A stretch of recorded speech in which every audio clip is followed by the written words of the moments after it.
हुई तो हुजूर को उन्होंने देख लिया। एक बड़ी प्यारी हिकायत ऐसी मिलती है, एक बुजुर्ग थे, बहुत बाय के बुजुर्ग हैं, और उनकी जो खातून थी वो कसरत से दुरूद पाक पढ़ती। जो भी दुरूद उन्हें बताया जाता हुजूर के दीदार के लिए दुरूद है, वो पढ़ना शुरू कर देती। रसूलुल्लाह सल्लल्लाहु अलैहि वसल्लम को देखने की इतनी शिद्दत से इश्तियाक उन्हें थी, बहुत ज्यादा इश्तियाक था, बहुत शौक था, लेकिन उनकी उम्र तकरीबन 60 साल की हो रही थी, हुजूर का दीदार नहीं था। हुजूर सल्लल्लाहु तआला अलैहि वसल्लम को उन्होंने नहीं देखा।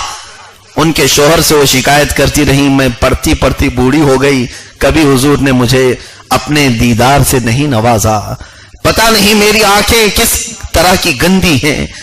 हजरत उस बुजुर्ग ने क्या फरमाया अपनी खातून को, मैं एक इलाज बताता हूं, मैं एक तरीका बताऊंगा, तो अगर करेगी तो इंशाअल्लाह अल्लाह के नबी सल्लल्लाहु तआला अलैहि वसल्लम की ज़ियारत हो जाएगी। कहा ठीक है, मैं सब मानने को तैयार हूं। एक सच्ची आशिक रसूल खातून, उस बुजुर्ग ने कहा अपनी बीवी को जिसकी उम्र 60 साल की हो रही है, कहा एक काम करो, आज रात में दुल्हन बन जाओ।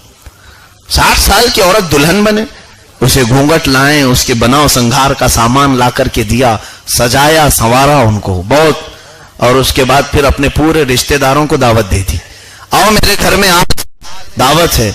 जब रिश्तेदार आए तो औरत को अपने खातून को नहीं बताया था कि घर में बहुत सारे रिश्तेदार हैं, वरना तो जिसकी उम्र दादी अम्मा की है वो दुल्हन कैसे बनेगी। शर्म और हया भी तो कोई चीज है, एक शर्म भी आती है।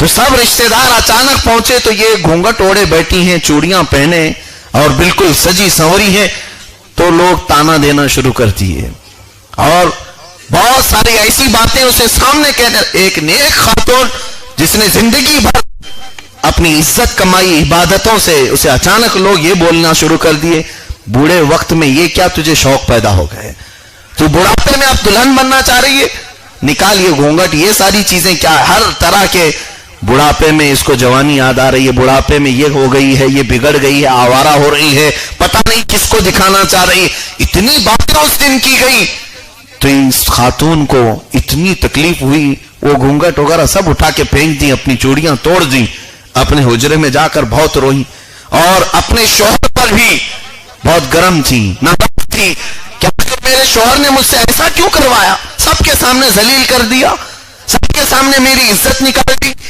अपने शौहर, उनके शौहर रात भर बुलाते रहे, दरवाजा खोल, वो नहीं खोली, आपके करीब मैं नहीं आऊंगी इसलिए कि आपने मुझे सबके सामने जलील किया, आप मुझे छोड़ दो अकेला। तो वो घर के अंदर इतना रोती रोती सोई, उसी दिन रात को ख्वाब में हुजूर का दीदार हो गया। अल्लाह के नबी सल्लल्लाहु अलैहि वसल्लम तशरीफ लाए, बरसों से जो मुतमन्नी थी, सुबह उठने के बाद घर में खुशबुओं से घर महक रहा है। सुबह वो अपने शोहर नामदार के पास आई, पूछा कि अल्लाह के हबीब सल्लल्लाहु अलैहि वसल्लम को मैंने देखा, आपने इस तरह से देखा? वो मुस्कुराने लगे, हाँ मैंने भी देखा है, लेकिन अल्लाह के नबी सल्लल्लाहु अलैहि वसल्लम ने जो तुझे अपने दीदार से नवाजा।